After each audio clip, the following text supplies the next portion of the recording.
Hi friends, எல்லாம் எப்படி இருக்கீங்க? நல்லா இருக்கீங்களா? Welcome to Arul cute family. நம்ம இன்றைக்கி ரொம்ப ஈஸியான டேஸ்டியான மீல் மேக்கர் கிரேவி எப்படி செய்யுதுன்னு இந்த வீடியோக்குள்ளே பார்க்க போகிறோம். நான் சப்பாத்தி, பரோட்டா, பூரி, இட்லி, தோசை, வெரைட்டி ரைஸ் எல்லாத்துக்குமே ரொம்ப சூப்பரான காம்பினேஷனாக இருக்கும் ஃப்ரெண்ட்ஸ். இது பேச்சுலர்ஸ் பிகினர்ஸ் கூட ஈஸியாக செஞ்சிடலாம்.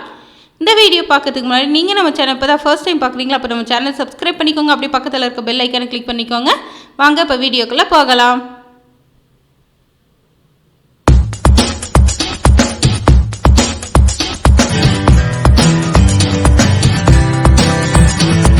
ஒரு 150 கிராம் அளவுக்கு மீல் மேக்கர் எடுத்திருக்கேன் ஃப்ரெண்ட்ஸ். 4லேருந்து 5 பேர் தாராளமாக சாப்பிட்லாம். நான் ஒரு 5 பேர்த்துக்கு ஆகிற அளவு எடுத்திருக்கேன்.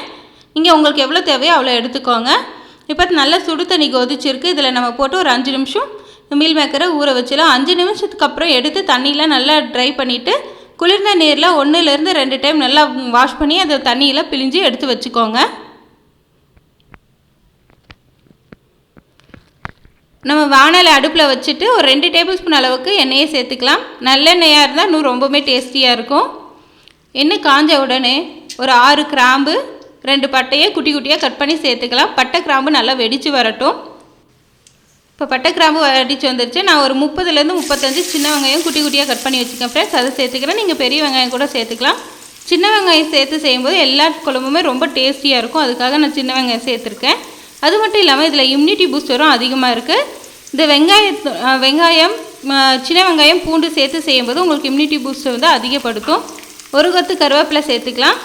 வெங்காயம் வதங்கிறதுக்கு தேவையான அளவு உப்பு சேர்த்துக்கலாம். அப்பயே சேர்த்துட்டு 70லேருந்து 80% அளவுக்கு வெங்காயத்தை நல்லா வதக்கி எடுத்துக்கலாம் கண்ணாடி பதத்துக்கு. இப்போ நல்லா வெங்காயம் வதங்கி வந்துடுச்சு ஃப்ரெண்ட்ஸ். இப்போ ஒரு 2 பச்சை மிளகாய் கீரி சேர்த்துக்கலாம். 1 டேபிள் ஸ்பூன் அளவுக்கு இஞ்சி பூண்டு பேஸ்ட்டு சேர்த்துக்கலாம். இஞ்சி பூண்டு பேஸ்ட்டு பச்சை வாசம் போகிற அளவு நல்லா வதக்கி எடுத்துக்கோங்க.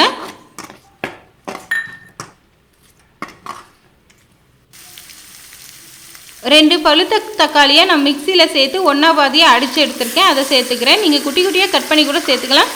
இந்த மாதிரி அடித்து சேர்க்கும்போது ரொம்பவுமே டேஸ்டியாகவும் ரொம்ப கிரேவி வந்து திக்னஸும் கொடுக்கும். அதுக்காக இந்த மாதிரி அடித்து சேர்த்துருக்கேன்.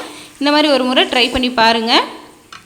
தக்காளி பச்சை வாசலாம் போகிற அளவுக்கு நல்லா வதக்கி எடுத்தாச்சு. எண்ணெய் பிரிஞ்சிடணும். இந்த பாருங்கள், இந்த மாதிரி எண்ணெய் பிரிஞ்சு வரட்டும்.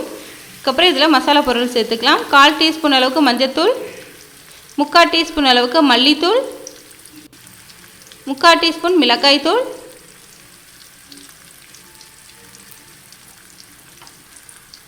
1/2 டீஸ்பூன் கரம் மசாலா சேர்த்துக்கலாம். சேர்த்துட்டு அத்தனையும் பச்சை வாசம் போகிற அளவு நல்லா வதக்கி எடுத்துக்கலாம் ஃப்ரெண்ட்ஸ்.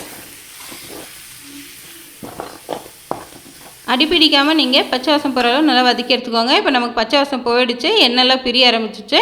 நம்ம எடுத்து வச்சுருக்கக்கூடிய மீல் மேக்கர் இதில் சேர்த்து 1லேருந்து 2 நிமிஷம் அந்த மசாலாவோடய நல்லா கலந்து வதக்கி எடுத்துக்கலாம். இந்த மாதிரி நம்ம செய்யும்போது மீல் மேக்கருக்குள்ளே நல்லா இந்த மசாலா பொருள்லாம் நல்லா கலந்துரும். நமக்கு சாப்பிட்டு ரொம்ப டேஸ்டியாக கிடைக்கும். 1லேருந்து 2 நிமிஷம் அடிப்பிடிக்காமல் நல்லா கலந்து விட்டுக்கோங்க. இப்போ நல்லா கலந்துட்டோம். ஓரளவுக்கு நம்ம 25% அளவுக்கு மசாலாவிலே வதக்கி எடுத்துட்டோம். இப்போது தேவையான அளவு தண்ணி சேர்த்துக்கலாம். உங்களுக்கு எவ்வளோ தேவையோ அவ்வளோ சேர்த்துக்கோங்க.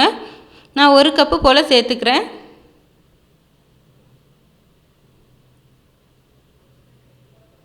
சேர்த்துட்டு நல்லா கலந்து விட்டு ஒரு 10 நிமிஷம் நல்லா கொதிக்க வச்சு எடுத்துக்கலாம் ஃப்ரெண்ட்ஸ். நீங்கள் உப்பு செக் பண்ணிக்கோங்க. உப்பு தேவைன்னா இந்த சமயத்துலேயே சேர்த்துக்கோங்க. எனக்கு உப்பு கரெக்டாக இருக்குது, அதனால் நான் சேர்க்கலை. இப்போ 10 நிமிஷம் ஆகிடுச்சு. சைடில் எண்ணெய் பிரிய ஆரம்பிச்சிடுச்சு.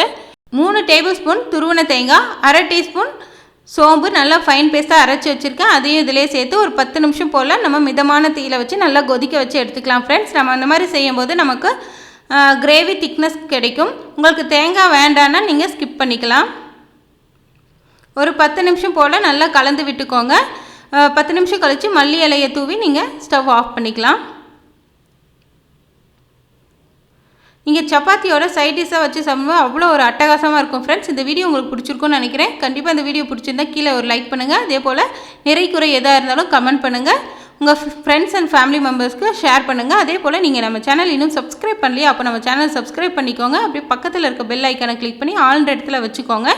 இப்போ தான் நான் அடுத்தடுத்து போடக்கூடிய வீடியோட நோட்டிஃபிகேஷன் உடனுக்குடனே உங்களுக்கு வந்து சேரும்.